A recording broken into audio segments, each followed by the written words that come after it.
Ngithi mina ngifuna ukukutshela ukuthi kahle kahle angikuthandi, ngithanda umngani wakho. Sesiside isikhathi ngifisa ukukutshela ukuthi kahle kahle angithandi wena, umuntu engimthandayo ngithanda umngani wakho. Hawu mfethu, ungayisho kanjani le nto kumina? Sengishilo.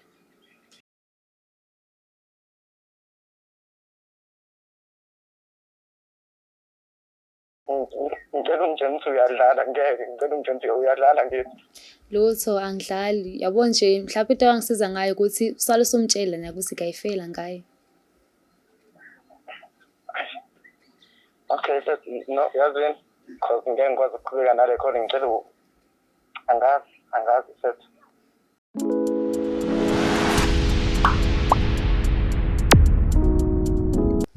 Ngibingelele lonke babukeli beBlaqlife TV, igama lami nginguStufuza Dlangamandla Zulu. Kuhlelo esibiza ngokuthi sikhipha izimfihlo. Today sihleli noLokhuzana okwanamhlanje uzosichazela abanzi ukuthi ulethwa yini la ekhaya. Sawubona. Yebo. Kunjani? Siyaphila njani? Ngiyaphila nami. Ngicela ubulisa ababukeli emakhaya mase siyasitshela ukuthi uhamba ngani namhlanje. Ngiyanibingelela ababukeli emakhaya njengoba ngilapha ngizoconfess ku-boyfriend wami. Engithandana naye ukuthi kahle kahle ngangathandi yena, ngangithanda umngani wakhe. Okay, kwenzakala kanjani ke konke lokho? Sikhule sindawonye nje sonke, sifunda ndawonye high school. So umngani wakhe bengithanda yena nje, icrush yami, ngichaza ngayo yonke indlela nje kuguy nje engimthandayo. So ke ngase ngashelwa umngani lo boyfriend wami ngithandana njengamanje. So ngangizama ngayo yonke indlela ukuthi ngikhombisa uguy lo icrush yami ukuthi ngithanda yena hlahle angithandi lo ongishelayo. Ngase ngagcina ngimqoma ngesimo sokuthi ngifuna ukusondeza umngani wakhe lo icrush yami. Okay, so manje i-relationship mayiqhubeka lo omunye ke uthini story sakhe? Ubengangisheli, bemkhombisa yonke indlela ukuthi ngiyamthanda kodwa engangisheli. Okay, so usumvakashela kangakanani lo? Uthana naye manje? Asikazi sizivakashelani, ngibeke amathize thize methi angimvakashele, ngibeke nje amathize thize ngoba angikwazi ukuvakashela umuntu engamthandi. Yenza kanjani yonke lento? Uya-acta nje kule relationship? Nga-acta ngoba ngifuna ukuthi ngithole umngani, isigcine ukuthi ngigcinise ngithole umngani wakhe. Manje ukuphethe kanjani ngoba phela senize nangena kubudlelwane ke?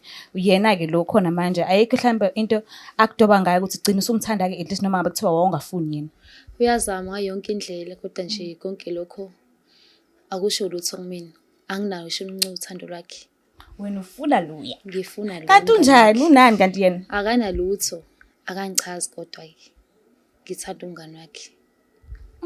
Naye nahlangana nje nonke mhlambe noba u3 ngoba nje umngani wakhe kuyenzeka phela sometimes mekuthi abangani baphumile mhlambe kubizwa nezintombi zabo mabe ukuthi nonke nihlangene alikho ithuba lokukhuluma nalo omthandayo wena. Alikho ithuba ukuthi ngikhulume naye. Kuyenzeka sometimes afike nentombi yakhe ngivele ngibe nesikhwele sokuthi ufike nentombi yakhe because mina ngiyamthanda. Manje awukazi uzuzame nje nakancane nje ukumtshela ke at least ke. Ngisho ngisondeza kena mhlawumbe ngivuke ekseni ngimsendele message amfethu njani ngisho ukuthi hayi mhlawumbe uzochazeka yabo, ngenza yonke indlela ngize ngimthakazelele, ngenza yonke indlela ukuthi ngimsondeze akaboni. Hey, ozale inhliziyo ebukhuni. Manje ke ufuna ukuzoconfessa kubani? Uconfessa ku-boyfriend wami. Mawucabanga uzozizwa kanjani? Hayi vele kuzoba buhlungu kodwa ke anginendaba ke ngoba mina ngithanda umngani wakhe. Awe ma. Hey, azizaba ukumthinta uboyfi. Kwase kanzima.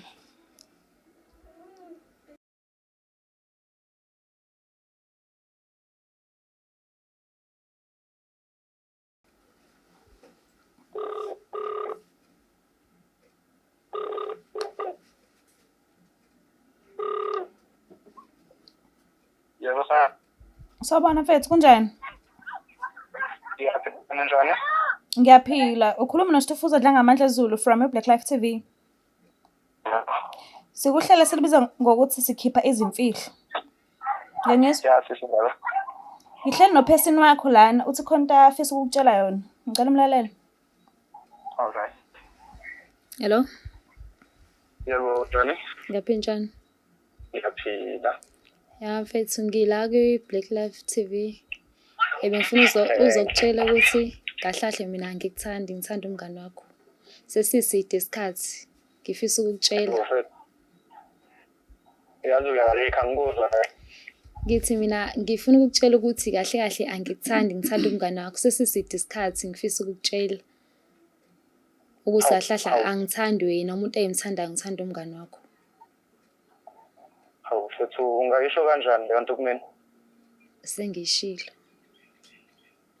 Angazi, ngicela ungiphathise because ayikho into esike sayibanga. Ya, sikaze sibange lutho. Yabo nje, funa uzoba nawe uyabona noma ngikhuluma nawe. Akuthi ndiki nakancane. Ukuthi ngikaze ngikubona nakhaya ngikhumbule nje ungitshengisa. Ya phela bekumele ngi-act ngoba bengizama ukuthi ngikusondeze eduze kwami khona uzokwazi nawe usondeze umngani wakho ngizomthola. So mawukhuluma nami mhlawumbe namuphi lo mngani? Umngani wakho i-best friend yakho. Kanti yini mfethu wena ingoba ubona ukuthi ngiyakuthanda ngokuwenza lento ebuhlungu kanje kumina? Hayi, ngcono uthando lwakho uthathe unikeze abanye abadingayo. No mfethu, because yazi mina ngithola nale mpilo ngayo because ufuna ukuyifaka kumuntu onoma beyingane because uyamazi nawe umuntu kanjani lo muntu because akena ngithi. Ayikho inkinga phela nami zoma wengane yakhe.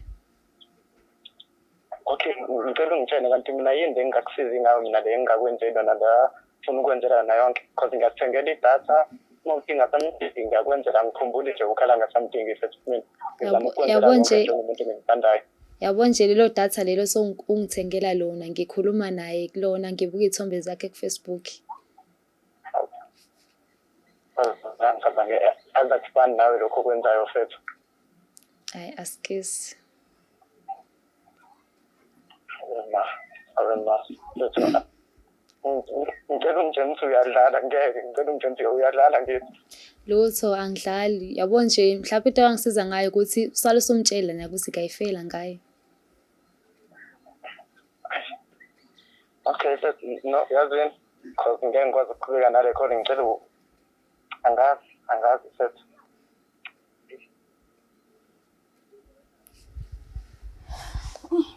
Kathi kwanzima. Manje mawubhekile uphatheke kanjani la ekhona? Hayi, showcase ophathe kabuhlungu kodwa-ke angihlangani.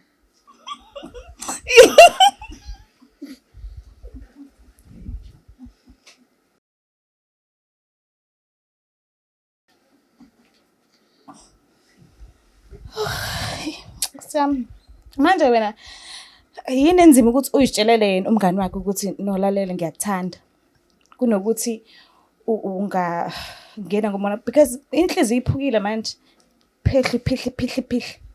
Hayi, uzomthola ozoyiphesha. So now mawuthi nawe ayikho inkinga nawe uzoba uma wengane zakhe umthanda ngale ndlela ukuthi noma ngaba kuthiwa unabantu abangakanani nawe ufuna ukungena khona lapha. Ngisho kuthiwa namantombazana amaningi anginankinga, angithandi wona ngithanda yena. Kanti uChris Brown yini lo sikhuluma ngayazi ngifisa ukumbona. Hayi ngiyamthanda yena shema for ukukhohlisa. Asazi but inhliziyo ephukile uyazi usifanele uxolise. So angaza ngikutshela ukuthi uyenzeni but ngiyacela ubuyele kuyena uxolise for isikhathi sakhe sonke singaka ushaye ngazi ukuthi uyamthanda kanti awumfuni. Uzokwazi ukwenza lokho? Hayi. Kuyikhona ukuthi phela bengamkhombi ngesibhamu kodwa ngakwenza. Siyabonga kakhulu ukuthi usivakashele kuhlelo lethu. I hope usizakela. Kakhulu. Angazi babukile lapha emakhaya angazi futhi angazi ngoba ngingazi. Nawe uma udinga ukuthi sikusize ungaxhumana nathi kulezo inamba lezo oyibona lapha escreenini. Ngiyanithanda kakhulu ngakhohlwa subscribe ni like ni share. Bye bye.